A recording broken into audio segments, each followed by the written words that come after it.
भारी बारिश वाली उस रात घरेलू हिंसा की शिकार जुड़वा बचपन की सहेलियां मेरे घर मदद मांगने आईं।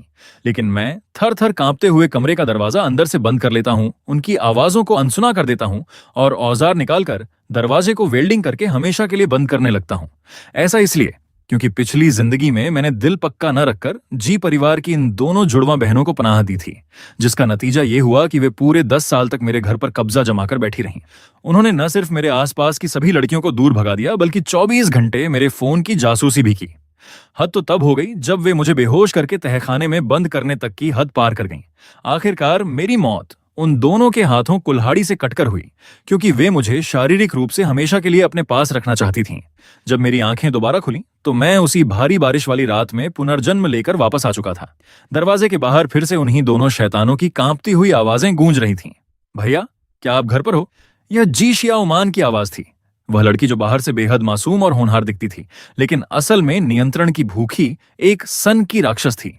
ऊ ऊ भैया, जल्दी दरवाजा खोलो ना। पापा ने फिर से शराब पीकर हमें मारा है, बहुत दर्द हो रहा है, प्लीज दरवाजा खोल दो। दूसरी आवाज जी शयाओचिन की थी, जो बात बात पर चाकू निकालने वाली एक हिंसक लड़की थी और बचपन से तायक्वोंडो सीखने की वजह से काफी ताकतवर थी। मैंने तुरंत सुरक्षा चश्मा पहना, कुछ बेकार पड़े लोहे के सरिये उठाए और दरवाजे के लॉक तथा चौखट के जोड़ पर वेल्डिंग करना शुरू कर दिया। पल भर में चिंगारियां उड़ने लगीं। दरवाजे के बाहर खड़ी लड़कियों को शायद कुछ आहट मिली, इसलिए उनके खटखटाने की रफ्तार और तेज हो गई। भैया, अंदर क्या हो रहा है? मुझे कुछ जलने की आ रही है, कहीं आग तो नहीं लग गई? आप जल्दी दरवाजा खोलो, हमें आपकी बहुत चिंता हो रही है। मैंने उनकी बातों पर बिल्कुल ध्यान नहीं दिया। मेरे हाथों में वेल्डिंग गन तेजी से चल रही थी। एक आड़ी लकीर, एक खड़ी लकीर, मैंने क्रॉस बनाकर दरवाजे को पूरी तरह सील कर दिया। 10 मिनट बाद मैंने वेल्डिंग गन फेंक दी और जमीन पर बैठ गया। मेरे चेहरे पर एक अजीब सी मुस्कान आ गई और मुझे लंबे समय बाद सुरक्षित महसूस हुआ। मैंने सोचा, अब देखता हूं तुम दोनों अंदर कैसे आती हो। इस वक्त वे सिर्फ 18 साल की दो लड़कियां थीं। इस फौलादी दरवाजे के सामने वे रोने के अलावा और क्या ही कर सकती थीं। अगर मैं यह रात गुजार लेता तो मैं इन दोनों सनकियों से हमेशा के लिए पीछा छुड़ा लेता। लेकिन तभी अचानक एक भारी इंजन के चालू होने की आवाज गूंजी, जिसने मेरे रोंगटे खड़े कर दिए। जी शियाओचिन की मीठी आवाज दरवाजे को पार करती हुई आई। दीदी, जनरेटर और कटर मशीन यहीं हैं। अच्छा हुआ नीचे काम करने वाले मजदूरों ने सामान यहीं छोड़ दिया था, वरना इस दरवाजे को तोड़ना मुश्किल होता। मेरी प्यारी बहन, शुरू हो जाओ। भैया आज कुछ अजीब बर्ताव कर रहे हैं। उन्होंने दरवाजा वेल्ड करके बंद कर दिया है। क्या वह हमारे साथ एस्केप रूम का खेल खेलना चाहते हैं? धातु कटने की तेज आवाज ने बारिश के शोर को भी दबा दिया। दीदी, तुमने सही कहा। अगर पहले की बात होती तो वह कब का दरवाजा खोल चुके होते। हाँ भैया, आज बिल्कुल अच्छे बच्चे की तरह बर्ताव नहीं कर रहे हैं। कट्टर की कान फोड़ू आवाज के बीच जी शियाओमान की धीमी और डरावनी आवाज आई। दरवाजे को इतनी मजबूती से वेल्ड किया है, क्या इसका मतलब यह है कि तुम्हारा भी पुनर्जन्म हुआ है? भैया, हम फिर से मिल गए। एक जोरदार आवाज के साथ दरवाजा कटकर गिर गया।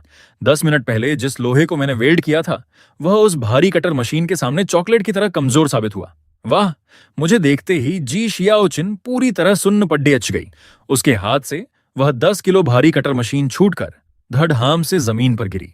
कमरे में उद्धती हुई धूल और धुआं जब धीरे धीरे शांत हुआ, तब उस मध्यम रोशनी में मेरे सामने जो मंजर था, उसने मेरे होश उड़ा दिए। डर और खौफ के मारे मेरे हलक से एक चीख निकलने ही वाली थी, लेकिन मैंने उसे जबरन अंदर ही दबा लिया। मेरे सामने खद्दी जी शियाओमान दर्द से बुरी तरह कांप रही थी और उसका पूरा शरीर नीले निशानों से भरा हुआ था। लेकिन उसके पीछे खद्दी जी शियाओचिन की हालत तो और भी बदतर थी। उसकी बांह पर एक लंबा गहरा जख्म था, जिससे बहता हुआ खून बारिश के पानी के साथ मिलकर टपक रहा था। ये मंजर मेरी पिछली यादों के मुकाबले कई गुना ज्यादा भयानक और दर्दनाक था। तभी जी शियाओचिन पागलों की तरह मेरी तरफ झपटी, यहां तक कि भागते हुए उसका एक जूता भी पैर से निकल गया। उसे अपनी तरफ आता देख मेरा दिल दहल गया और मेरी पीठ पीछे मौजूद बर्फीली दीवार से जा सटी। पिछली जिंदगी में कुल्हाड़ी से कटना और वह असहनीय दर्द मेरी यादों में इस कदर हावी था कि मेरा दम घुटने लगा। मुझे लगा कि क्या इतिहास फिर से खुद को दोहराने जा रहा है? क्या मैं फिर से मारा जाऊंगा? लेकिन तभी कुछ ऐसा हुआ जिसकी मुझे उम्मीद नहीं थी। जी शियाओचिन ने मुझे छूने के बजाय अपने हाथ हवा में ही रोक लिए और मेरे सामने आकर लड़खड़ाती आवाज में माफी मांगने लगी। भैया, मुझे माफ कर दो, आपको कहीं चोट तो नहीं लगी ना? कट्टर का ब्लेड आपको नहीं छुआ ना? भगवान का शुक्र है भैया, सब ठीक है। सब मेरी गलती है, मैं बहुत बदतमीज हूं, मैंने आपको डरा दिया। उसकी इस अचानक बदली हुई प्रतिक्रिया ने मेरे दिमाग को पूरी तरह सुन्न कर दिया। मेरे हाथ हवा में ही जमे रह गए और मुझे समझ नहीं आ रहा था कि मैं क्या करूं। तभी अचानक जी शियाओचिन दहाड़ मारकर रो पड़ी। और बिना कुछ सोचे समझे सीधे आकर मुझसे लिपट गई। उसने अपने आंसू और नाक मुझ पर रख दहाना शुरू कर दिया और रोते हुए बोली, मैं बहुत डर गई थी, मुझे लगा मैंने आपको फिर से खो दिया। भैया, आपका शरीर तो गर्म है, आप बिल्कुल ठीक हो। मैं उस चिपकू लड्ढाकी को खुद से दूर धकेलने की कोशिश करने लगा और घबराते हुए अपनी सफाई दी। अरे, पहले मुझे छोड़ दो तो सही, मुझे लगा कि बाहर कोई चोर डाकू आ गए हैं, इसलिए मैंने ऐसा किया। चोर डाकू? जी शियाओमान ने अपनी आंखों में आंसू लिए धीरे धीरे मेरी तरफ कदम बढ़ाए। अगर भैया को डाकुओं का डर था तो आपने हमारे दस्तक देने के बाद ही दरवाजे को वेल्ड क्यों किया? उसने अपनी छोटों से भरे हाथ से जमीन पर टूटे पड्ढे लोहे के सरियों की तरफ इशारा किया और कांपती हुई आवाज में मुझसे सीधे सवाल दागा। ये सवाल मेरे लिए किसी मौत के जाल जैसा था। मैंने थूक गटका और अपनी गर्दन सहलाते हुए झूठ बोलने की कोशिश की। वह असल में मैं एक भयानक सपना देख रहा था। मैंने सपने में देखा कि तुम्हारे पापा बहुत ज्यादा शराब पीकर हाथ में चाकू लिए मुझे मारने आ रहे हैं। मैं उस डरावने सपने से चौंक कर उठा और डर के मारे मेरा दिमाग काम करना बंद कर दिया। इसलिए मैंने अपनी जान बचाने के लिए दरवाजा बंद कर लिया। जी शियाओमान ने अपना सिर थोड़ा टेढ़ा किया और अपनी लाल आंखों से मुझे घूरती रही। सपना? शियाओमान को इस बात पर यकीन नहीं है। मेरा दिल एक पल के लिए रुक गया। मैंने तुरंत कसम खाते हुए कहा, मैं तुमसे झूठ क्यों बोलूंगा? अगर मैं झूठ बोल रहा हूं तो जैसे ही मैं घर से बाहर कदम रखूं मुझे एक बड़ा ट्रक। चुप हो जाओ, ऐसा बिल्कुल मत बोलो। जी शियाओमान अचानक फूट फूट कर रो पड़ी और उसने अपनी बर्फीली उंगलियों से मेरे मुंह को कसकर बंद कर दिया। भैया के मुंह से मैं ऐसी अपशकुन बातें इस जन्म में दोबारा कभी नहीं सुनना चाहती। अभी मैं इस झटके से उबर भी नहीं पाया था कि मुझ पर लटकी हुई जी शियाओचिन ने अचानक अपनी जेब से एक वीडियो कैमरा डीवी निकाला और उसका लेंस सीधे मेरे चेहरे के सामने कर दिया। वह कैमरे में देखकर बोलने लगी, आज 5 मई 2016 है। मैंने और दीदी ने मिलकर भैया के घर का दरवाजा तोड़ा है। ये हमारे जीवन की सबसे महान और ऐतिहासिक मुलाकात है। उसकी बातें सुनकर मेरे पूरे बदन में एक ठंडी सिहरन दौड़ हो गई। अब इसमें कोई शक नहीं रह गया था। वे दोनों भी पुनर्जन्म लेकर वापस आई थीं और इस बार वे पड़ोस की मासूम लड्ढकियां नहीं बल्कि पूरी तरह से सनकी और खतरनाक बन चुकी थीं। मैंने भागने की अपनी तीव्र इच्छा को जैसे तैसे काबू में किया और खुद को शांत दिखाते हुए टीवी कैबिनेट की तरफ बढ़ा। मैंने कहा, तुम दोनों इधर आओ, इतनी गहरी चोटें लगी हैं, अगर इलाज नहीं किया तो दाग रह जाएंगे। फिर आगे क्या करोगी? भैया, क्या आप इसे ढूंढ रहे हो? जी शियाओमान की आवाज सुनकर मैं एकदम से ठिठक गया। मैंने बेहद डरे हुए और भारी मन से पीछे मुड़ कर देखा। जी शियाओमान के हाथ में फर्स्ट एड बॉक्स की वह मेडिकल कैंची थी जिसे वो बहुत ही आराम से और ठंडे दिमाग से उंगलियों में घुमा रही थी और उसकी आंखों में एक अजीब सा पागलपन साफ चमक रहा था। वह अपनी उंगलियों से मेडिकल कैंची को घुमाते हुए अपने बिखरे बालों को ठीक करने लगी और मेरी तरफ देखकर बहुत ही प्यारी मुस्कान के साथ बोली, भैया, आप शियाओमान को इसे इस्तेमाल करने से मना तो नहीं करोगे ना? कंजूस कहीं के। मेरी आवाज इतनी सूख चुकी थी जैसे गले में रेत भर गई हो। तुम इस्तेमाल करो, आराम से करो। बहुत दर्द हो रहा है। जब मैं जी शियाओचिन के जख्मों पर दवा लगा रहा था तो वह दर्द से छटपटाने लगी। जो लड़ेज की अभी कुछ देर पहले इतनी ताकत के साथ कट्टर मशीन चलाकर दरवाजा काट रही थी, वह अब जरा सा छूने पर ही कराह रही थी। भैया, आपके हाथ क्यों कांप रहे हैं? शियाओचिन आपको खा थोड़ी जाएगी। मैंने अपने दांत भींचे और उसे खुद से दूर धकेलने की इच्छा को बमुश्किल काबू में किया। हिलो मत, चुपचाप बैठी रहो। भैया, मैंने इतने लंबे समय से आपको जिंदा नहीं देखा था। शियाओचिन को आपकी बहुत याद आ रही थी। शियाओचिन को अपने करीब आने दो ना, प्लीज। ये कहते ही उसने अपना गाल मेरी हथेली पर टिका दिया और किसी ऑक्टोपस की तरह मेरे हाथ से लिपट गई, जिससे मेरे लिए खुद को छुड़ाना नामुमकिन हो गया। जैसे तैसे हिम्मत जुटाकर मैंने उसकी पट्टी पूरी की। मैं अभी खड़ा होने ही वाला था कि पास में चुपचाप बैठी जी शियाओमान अचानक बोल पड़ी, भैया, आप बहुत पक्षपात करते हो। उसने अपना बायां हाथ आगे बढ़ाया जो काफी सूज चुका था। उसका चेहरा बिल्कुल सफेद पड़ गया था और उसकी रहस्यमयी आंखें मेरे बंधे हुए हाथ को घूर रही थीं। शियाओचिन को तो सिर्फ ऊपरी चोट आई है, लेकिन मेरा हाथ शायद टूट गया है। भैया को सिर्फ छोटी बहन की फिक्र है, बड़ी बहन का कोई दर्द नहीं दिखता। मैंने तुरंत जी शियाओचिन को खुद से अलग किया और फर्स्ट एड बॉक्स से तेल लेकर तेजी से जी शियाओमान के पास पहुंचा। थोड़ा बर्दाश्त करना, मैं तुम्हारी हड्डी देखता हूं। मैंने उसका हाथ पकड़कर ध्यान से जांच की। हड्डी टूटी नहीं थी, बस अंदरूनी चोट के कारण सूजन थी जिस पर तेल लगाने से आराम मिल जाता। जैसे ही मैंने दवा लगानी शुरू की, जी शियाओमान का शरीर थोड़ा कांपा और वह आगे की तरफ झुकती हुई सीधे मेरी गोद में आ गिरी। भैया, शियाओमान ने भी आपको बहुत दिनों से नहीं देखा था। वह मेरे गले लगकर सूंघने लगी और उसके आंसू लगातार बहने लगे। जिंदा भैया कितने अच्छे हैं। मुझे बहुत पछतावा है। काश मैंने उस वक्त अपनी बहन को नहीं रोका होता। पछतावा? किस बात का पछतावा? क्या इस बात का कि उसने मुझे कुल्हाड़ी मारने से अपनी बहन को नहीं रोका था? मेरे दिमाग में खतरे की घंटियां जोर जोर से बजने लगीं। उनकी बातों का साफ मतलब था कि मेरी मौत के बाद ही इन दोनों का पुनर्जन्म हुआ था। ये सोचकर ही रोंगटे खड़े हो रहे थे कि इस नई जिंदगी में भी ये दोनों सन की लड़कियां मेरा पीछा नहीं छोड़ने वाली थीं। मुझे इस खतरनाक स्थिति से निकलने के लिए किसी तीसरे की मदद लेनी ही होगी। तभी मेरे दिमाग में एक विचार आया। चाहे उनका पुनर्जन्म हुआ हो या नहीं, लेकिन उनके पिता द्वारा उनके साथ की गई मारपीट एक कड़वा सच थी। अगर मैं पुलिस को बुलाकर इनकी चोटों की जांच करवा दूं तो कानूनन इन दोनों को कुछ समय के लिए मुझसे दूर भेजा जा सकता है। मुझे अभी पुलिस को फोन करना होगा। मैंने तुरंत अपनी गोद में बैठी जी शियाओ मान को कसकर पकड़ लिया ताकि वह हिल न सके, और अपना दूसरा हाथ तेजी से मेज पर रखे फोन की तरफ बढ़ाया। मैंने गुस्से का नाटक करते हुए जोर से कहा, उस बूढ़े जी का दिमाग खराब हो गया है जो तुम दोनों को इस बेरहमी से मारा। मैं अभी पुलिस को फोन करके उसे जेल भिजवाता हूं। मैंने फुर्ती से अपना फोन अनलॉक किया और नंबर डायल करने लगा। मैं अभी पुलिस स्टेशन फोन कर रहा हूं। उस जालिम को इस बार कतई नहीं छोड़ूंगा। फोन की घंटी जाने लगी। टू टू टू। लेकिन तभी एक सुरीली रिंगटोन सीधे मेरी गोद से गूंज उठी। जी शियाओमान ने बहुत ही शांत स्वभाव से अपनी जेब से एक गुलाबी रंग का फोन निकाला और ठीक मेरे सामने उसका कॉल रिसीव करते हुए बोली, हेलो, जी हां, यह 110 पुलिस स्टेशन है अंकल, 110 के अंकल। जी शियाओमान मेरी गोद में और सिमट गई। उसने फोन को मेरे बाएं कान के पास सटा दिया।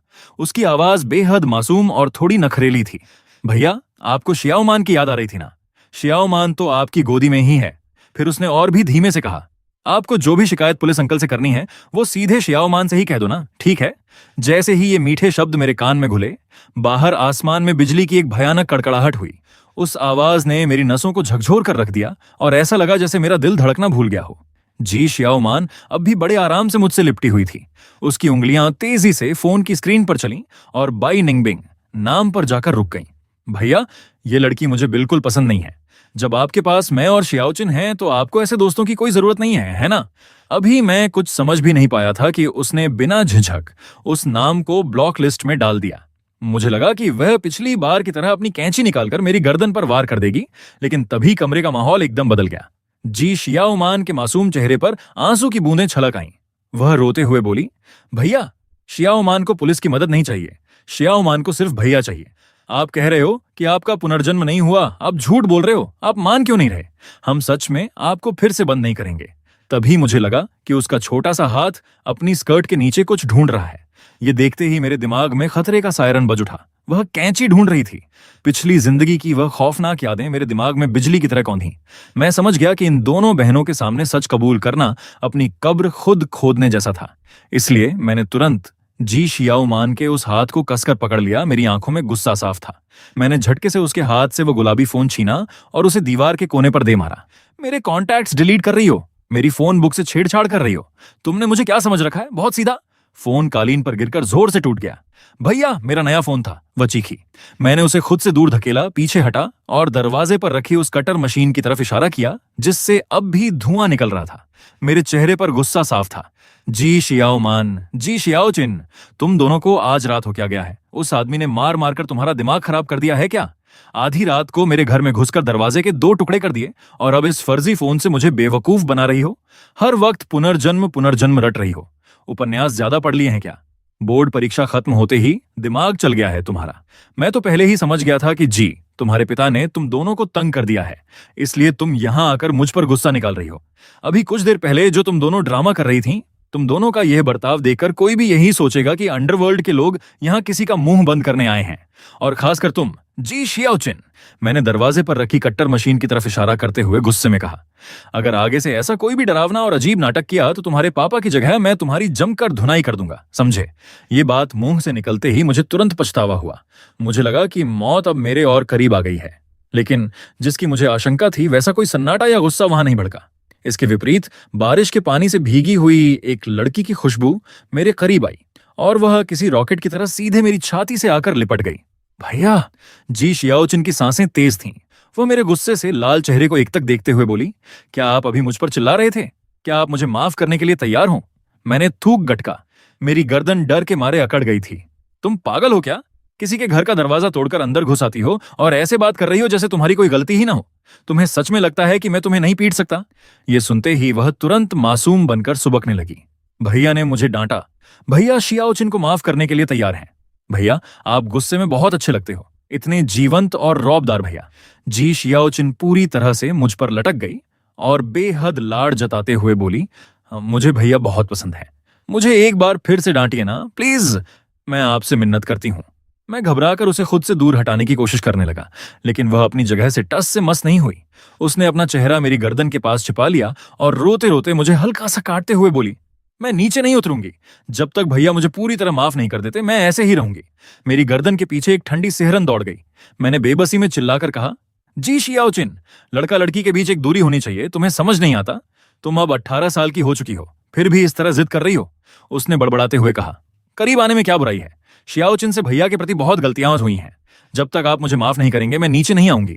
मेरे चेहरे पर बेबसी और रोने जैसे भाव साफ दिखाई दे रहे थे, लेकिन मन ही मन मैंने राहत की सांस ली कि छोटी बहन को कुछ समय के लिए संभाल लिया गया है। ठीक है, मैंने तुम्हें माफ किया। वह कट्टर मशीन वाली बात अब खत्म हुई, अब जल्दी से नीचे उतरो। मैंने तुरंत पास में चुपचाप खड़ी जी शियाओमान की तरफ देखा। वह अब तक खामोश थी, लेकिन उसकी गहरी निगाहें गुस्से से लाल हुए मेरे चेहरे पर टिकी थीं। उसकी आंखों में एक अजीब सा पागलपन और सम्मोहन साफ झलक रहा था। अगर मैं पुनर्जन्म की बात नहीं मानना चाहता था तो उसने मेरे लिए एक ऐसा बहाना ढूंढ लिया था जिसे मैं इस जन्म में कभी ठुकरा नहीं सकता था। जब मुझे लगा कि मैं इस तनाव को और नहीं झेल पाऊंगा, तभी जी शियाओमान ने आखिरकार अपनी चुप्पी तोड़ी। शियाओचिन, नीचे उतरो, तुम भैया को दर्द पहुंचा रही हो। लेकिन दीदी, आपने ही तो कहा था कि हमें भैया को अच्छे से मनाना होगा। जी शियाओचिन ने सिर उठाया, उसकी आंखों में गहरी निराशा थी। मेरी बात मानो। जी शियाओमान आगे बढ़ी और उसने अपनी उंगलियों से मेरे गाल को धीरे से छुआ। भैया कहीं भाग कर नहीं जा रहे हैं, हमारे पास पूरी जिंदगी का समय है। मुझे उनकी बातें बिल्कुल समझ नहीं आ रही थीं, इसलिए मैंने खुद को मजबूत किया और बेहद सावधानी से उन्हें परखने की कोशिश करने लगा। मैंने झटके से अपना सिर उठाया, मेरी आंखें नम थीं, जिनमें पछतावा और प्यार साफ दिखाई दे रहा था। आखिरकार उसने अपना हाथ आगे बढ़ाया और धीरे से मेरे कपड़ों का कोना पकड़ लिया। भैया, हम आपसे सब सच बता देते हैं, हम 3 महीने बाद वाले भविष्य से लौट कर आए हैं। उस दिन आप एक बहुत बड़े हीरो बने थे। उसकी बात सुनकर मेरा दिमाग पूरी तरह सुन्न हो गया। क्या ऐसा कोई भविष्य सच में मौजूद था? बात यह है कि उस दिन यूनिवर्सिटी का पहला दिन था। पापा हमें कॉलेज नहीं जाने दे रहे थे, बल्कि वे हमें पहाड़ियों में किसी अनजान जगह बेचना चाहते थे। आपने हमें बचाने के लिए अपनी जान की बाजी लगा दी और पापा से भिड़ गए। आखिरकार हमें बचाते हुए आपको 17 बार चाकू लगा और पूरा फर्श खून से सन गया। अपनी आखिरी सांस तक आपने हमारे हाथ कसकर थामे रखे थे और हमसे तुरंत भाग जाने को कहा था। इसके बाद मैं और शियाओचिन इतनी तेजी से भागे कि हमारा एक्सीडेंट हो गया, और जब हमारी आंख खुली तो हम आज की सुबह में थे। हम बहुत डर गए थे, इसलिए तुरंत आपसे मिलने दौड़े, लेकिन आप घर पर नहीं थे। जी शियाओमान ने अपनी बात पूरी की और अपनी आंसुओं से भरी आंखों से मुझे एकटक घूरने लगी, जैसे वह मेरी प्रतिक्रिया का इंतजार कर रही हो। मेरा दिमाग तेजी से दौड़ने लगा। मैं मन ही मन सोचने लगा, कैसा 3 महीने बाद का भविष्य, कहाँ के पहाड़ी लोग, और ये कट्टर मशीन चलाने का खतरनाक तरीका, आंखों का वह पुराना पागलपन। ये साफ तौर पर वही पिछली जिंदगी की शैतान लड़कियां हैं जिन्होंने मुझे तहखाने में कैद किया था। वे झूठ बोल रही थीं। मैंने खुद को समझाया कि आज रात मेरी जान बचेगी या नहीं, ये पूरी तरह इस बात पर निर्भर करता है कि मैं उनकी इस चाल का क्या जवाब देता हूं। मैंने तुरंत अपने चेहरे के हाव भाव संभाले। मुझे अच्छी तरह पता था कि इस पुनर्जन्म के खेल में खुद को सही साबित करके ही मैं कमान अपने हाथ में रख सकता था। ये सोचते ही मैंने चेहरे पर हैरानी का नाटक किया, फिर अपनी आंखें सिकोड़ते हुए बेहद गंभीर आवाज में कहा, अच्छा तो ऐसी बात है, मैं तो सुबह लियूं और बाकी दोस्तों के साथ इंटरनेट कैफे गया हुआ था, शायद तुम भूल गई थी, पर सच में मैंने इतना महान काम किया था। ये सुनकर जी शियाओचिन को अचानक बात समझ आई और वह उत्साह में तालियां बजाने लगी। अरे हाँ, दीदी तो भैया की तारीफ कर रही हैं। हाँ भैया, आप सबसे बहादुर हो। वह बेहद भावुक होकर आगे बढ़ी और उसने मेरी कमर को कसकर पकड़ लिया। इसलिए इस बार आपकी रक्षा करने की बारी हमारी है।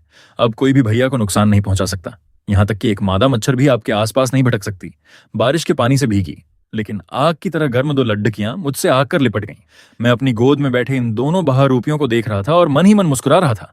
मैंने सोचा, अगर तुम दोनों जबरदस्ती मुझे हीरो का तमगा पहना रही हो, तो अब इसी तमगे का इस्तेमाल करके मैं तुम दोनों को अपनी उंगलियों पर नचाऊंगा। मैंने तुरंत थोड़ा जोर लगाया और जी शियाओमान की कमर पर धीरे से चिकोटी काट दी।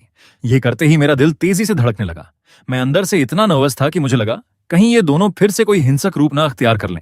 लेकिन जी शियाओमान ने तुरंत अपने आंसू पोंछे और बोली, ये बिल्कुल भी ज्यादा नहीं है भैया, आपने हमारे लिए अपनी जान तक दे दी थी, अब आप जो मांगेंगे हम वो करेंगी।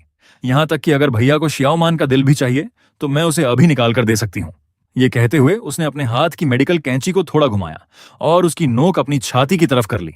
पागल औरत, मैंने मन ही मन कहा। मैंने खांसने का नाटक किया और उस कैंची को पूरी तरह अनदेखा करते हुए कहा, ये चाकू कैंची की बातें बंद करो। तुम अभी सिर्फ एक छोटी लड़की हो। मुझे भूख लगी है। मुझे प्याज के तेल वाले नूडल्स खाने हैं। तेल में सिर्फ हरे प्याज का सफेद हिस्सा भुना होना चाहिए। नूडल्स को उबलने के बाद 2 बार ठंडे पानी से धोना और साथ में एक हाफ फ्राई अंडा भी चाहिए जिसे सिर्फ एक तरफ से सेका गया हो। पास खड़ी जी शियाओचिन ने हैरान होकर अपना मुंह खोला। भैया, अभी रात के 2 बज रहे हैं। रात के 2 बजे हैं तो क्या हुआ?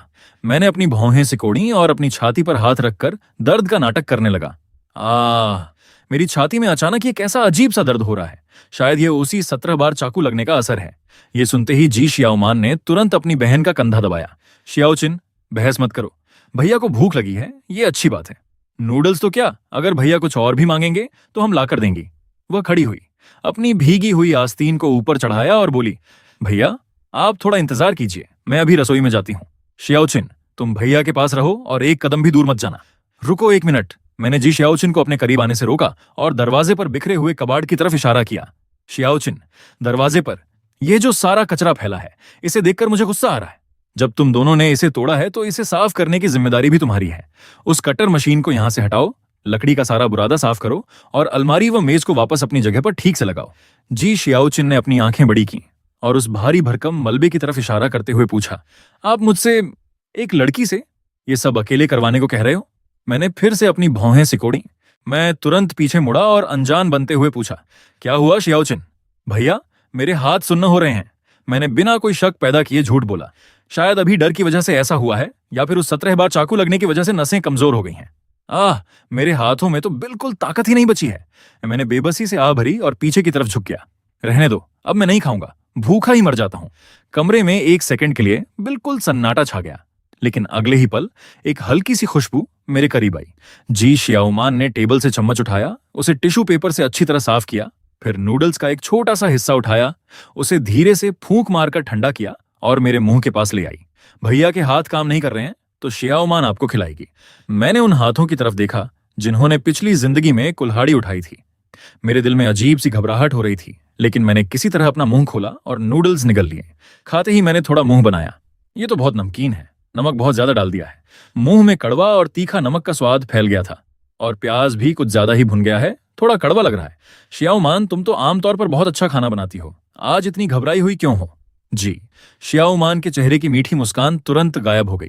मुझे माफ कर दो, मुझे माफ कर दो भैया। मैं कितनी बेवकूफ हूं, एक छोटा सा काम भी ठीक से नहीं कर पाई। मैंने इतना नमकीन खाना बना दिया, मैं इसे अभी फेंक देती हूँ। ऐसा कचरा भैया को नहीं खाना चाहिए। ये कहते ही उसने उस खौलते हुए गर्म नूडल्स के कटोरे को सीधे अपने नंगे हाथों से उठाने की कोशिश की। पागल औरत! मैं बुरी तरह डर गया। मैंने बिना सोचे समझे तुरंत उसका हाथ कलाई से पकड़ लिया और उसे कटोरे से दूर खींच लिया। रुको, तुम्हें इसे फेंकने की इजाजत किसने दी? जी शियाओमान इस डांट से सहम गई और मासूमियत से मेरी तरफ देखने लगी। मैंने एक गहरी सांस ली और उस कटोरे के नूडल्स को एक ही बार में खाना शुरू कर दिया। थोड़ा नमकीन है तो क्या हुआ? ये शियाओमान ने इस जन्म में मेरे लिए पहली बार खाना बनाया है। चाहे ये कैसा भी हो, मैं इसे पूरा खाऊंगा। वैसे भी नमकीन खाना शरीर के लिए अच्छा होता है, मुझे ऐसा ही स्वाद पसंद है। सच में भैया, आप शियाओमान से नफरत नहीं करते ना? उसने दबी आवाज में पूछा। बिल्कुल नहीं, बिल्कुल नहीं। मैंने आगे बढ़कर उसके सिर पर हाथ फेरा। तुम जो भी बनाओगी मुझे सब पसंद आएगा। आगे से मेरे लिए खाना सिर्फ तुम ही बनाओगी, समझी? जी शियाओमान हैरान रह गई और उसके गाल धीरे धीरे लाल होने लगे। भैया, आप ऐसा कहेंगे तो शियाओमान को शर्म आ जाएगी। जैसे तैसे वह डरावना डिनर खत्म हुआ। ठीक है, अब काफी देर हो चुकी है, जल्दी से सो जाओ। मैं खड़ा हुआ, अलमारी से एक कंबल निकाला और उसे सोफे पर फेंक दिया। तुम दोनों मेरे बेड पर सो जाओ, मैं सोफे पर सो जाता हूँ। ये सोफा थोड़ा छोटा है, पर एक रात के लिए चल जाएगा। बिल्कुल नहीं। जी शियाओचिन तुरंत दौड़कर सोफे के सामने खड़ी हो गई। ये सोफा कितना कड़क है, अगर भैया यहाँ सोए तो आपकी पीठ में दर्द हो जाएगा। जी शियाओमान भी मेरे पीछे आकर खड़ी हो गई और उसने अपना हाथ मेरे कंधे पर रख दिया। हाँ भैया, और अगर आप पिछली जिंदगी की तरह अचानक फिर से कहीं गायब हो गए तो हम बहुत मुश्किल से आपके पास वापस आई हैं। हम आपको एक पल के लिए भी अपनी नजरों से दूर नहीं करना चाहती। मेरा पूरा शरीर अकड़ गया तो फिर तुम दोनों क्या चाहती हो? ये बेड सिर्फ 5 फीट का है, इस पर 3 लोग कभी नहीं सो सकते। थोड़ा सिमट कर सो जाएंगे? जी शियाओचिन की आंखें चमक उठी और वह उत्साह में हाथ हिलाते हुए बोली, मैं और दीदी बहुत पतली हैं। भैया बीच में सोएंगे और हम दोनों तरफ से आपकी सुरक्षा करेंगी ताकि कोई भी आपको हमसे दूर न ले जा सके। क्या मजाक है? एक तरफ कैंची और दूसरी तरफ कटर मशीन लेकर सोगी, इसे सोना कहते हैं क्या? मैंने झिझकते हुए कहा, यह ठीक नहीं लगेगा, लड़का लड़की के बीच दूरी। जी शियाओमान ने तुरंत मेरी बात काट दी। भैया ने हमारे लिए अपनी जान तक दे दी थी, अब आप इन छोटी बातों की परवाह कर रहे हो? ठीक है, सो जाओ, सब यहीं सो जाओ, मैंने हार मानते हुए कहा। कुछ मिनटों बाद उस छोटे से बेड पर मैं बीच में सीधा लेटा हुआ था और मैंने अपने दोनों हाथ तमीज से अपनी छाती पर रख लिए थे। बाईं तरफ जी शियाओचिन किसी ऑक्टोपस की तरह मेरे बाएं हाथ से लिपटी हुई थी और उसका पैर मेरे पैर पर था। वो बड़बड़ाई, भैया सिर्फ मेरे हैं। दाईं तरफ जी शियाओमान करवट लेकर लेटी थी, उसका हाथ मेरी कमर पर था और सिर मेरे कंधे पर। सो जाओ भैया, उसने फुसफुसाया। उसकी उंगलियां धीरे से मेरे गले को छूती हुई गुजरी, जिससे मेरे पूरे बदन में एक ठंडी सिहरन दौड़ गई। इस बार की स्थिति सच में बहुत अजीब थी। बाई बशी कब से कना खाने आता हमें बढ़िया। जब तक मैं आपका हाथ नहीं छोड़ूंगी, मौत का फरिश्ता भी आपको मुझसे दूर नहीं ले जा सकता। मैंने अपनी आंखें बंद कर लीं और मन ही मन बेबसी के आंसू रोने लगा। धीरे धीरे मैं नींद के आगोश में समाने लगा और मेरे सपनों में वही पुरानी यादें तैरने लगीं। वह अंधेरा, सीलन भरा तहखाना, लोहे की ठंडी जंजीरें और वे दो खूबसूरत लेकिन डरावने चेहरे। तभी अचानक दो बेहद नरम लेकिन मजबूत हाथों ने मेरे कंधों को कसकर दबोच लिया। मेरी आंखें झटके से खुल गईं। खिड़की से आती हुई हल्की चांदनी में मैंने देखा कि जी शियाओमान का चेहरा ठीक मेरे चेहरे के सामने था और वह मुझे एक तक घूर रही थी। मेरा दिमाग पूरी तरह सुन्न हो गया और डर के मारे मेरा बदन कांपने लगा। उसी वक्त मुझे महसूस हुआ कि रजाई के अंदर जी शियाओचिन भी कुछ अजीब हरकतें कर रही थीं। ये दोनों लड़कियां किस हद तक पागल हो चुकी थीं। मेरे दिमाग में फिर से वही भयानक मंजर घूमने लगा जब इन्होंने हाथ में कुल्हाड़ी उठा रखी थी। डर और घबराहट के मारे मेरा पूरा शरीर अकड़ गया। मैंने बिना सोचे समझे अपना दायां पैर पूरी ताकत से आगे बढ़ाया और रजाई के अंदर हिलती हुई उस आकृति पर जोरदार लात दे मारी। जी शियाओचिन के मुंह से एक दर्द भरी चीख निकली और वह बेड से नीचे जमीन पर जा गिरी, जिससे आधी रजाई भी उसके साथ नीचे खिंच गई। शियाओचिन, जी शियाओमान चिल्लाई। उसका संतुलन बिगड़ गया, जिसका फायदा उठाकर मैंने तुरंत उसके कंधों को पकड़ा और उसे दूसरी तरफ धकेल दिया। मैंने फुर्ती से तकिए को उठाकर अपनी छाती के आगे ढाल की तरह अड़ा लिया। ये क्या बदतमीजी है? आधी रात को तुम दोनों का दिमाग खराब हो गया है क्या? मैंने गुस्से में हांफते हुए चिल्लाकर कहा। जी शियाओमान बेड के किनारे रखे टेबल से जा टकराई। उसके बाल बिखर चुके थे। उसने तुरंत खुद को संभाला और उसका हाथ चुपके से तकिए के नीचे कुछ ढूंढने लगा। वह हकलाते हुए बोली, भैया, भैया ने हमारी जान बचाई है तो जाहिर है कि। जी शियाओचिन भी जमीन से खड़ी हो गई। उसे मेरी लात खाने पर बिल्कुल गुस्सा नहीं आया था, बल्कि उसकी आंखों में एक अजीब सी दीवानगी और शर्म साफ दिख रही थी। जाहिर है कि हम अपनी सबसे कीमती चीज भैया को सौंपना चाहती हैं। भैया, अब जब आप जाग ही गए हो तो जो काम अधूरा रह गया था उसे पूरा कर लेते हैं। अगर हम उस बाई नाम की लड़की से पहले आपकी जिंदगी का हिस्सा बन गई तो आप हमें कभी खुद से दूर नहीं कर पाओगे। जी शियाओमान ने तकिए के नीचे से वही मेडिकल कैंची बाहर निकाल ली। उसने अपना सिर थोड़ा टेढ़ा किया और उसकी आंखों में अजीब सी चमक थी। भैया, क्या आप हमसे डर रहे हो या फिर आपको हम अच्छी नहीं लगती? यह सुनकर मेरी रीढ़ की हड्डी में एक बर्फीली सिहरन दौड़ गई और मेरे माथे से ठंडा पसीना टपकने लगा। मुझे उन्हें हर हाल में रोकना था और यहां से निकलने का रास्ता ढूंढना था। मेरा दिमाग तेजी से दौड़ रहा था कि अगर मैंने बहुत सख्ती से मना किया और वे गुस्से में आ गईं तो शायद वे ये सारे नाटक छोड़कर सीधे मुझे फिर से उसी तहखाने में बंद कर देंगी। एक तरफ जी शियाओचिन का तपता हुआ शरीर मेरे बेहद करीब आ रहा था और दूसरी तरफ अंधेरे में चमकती जी शियाओमान की वे डरावनी आंखें थीं। ठीक इसी नाजुक मोड़ पर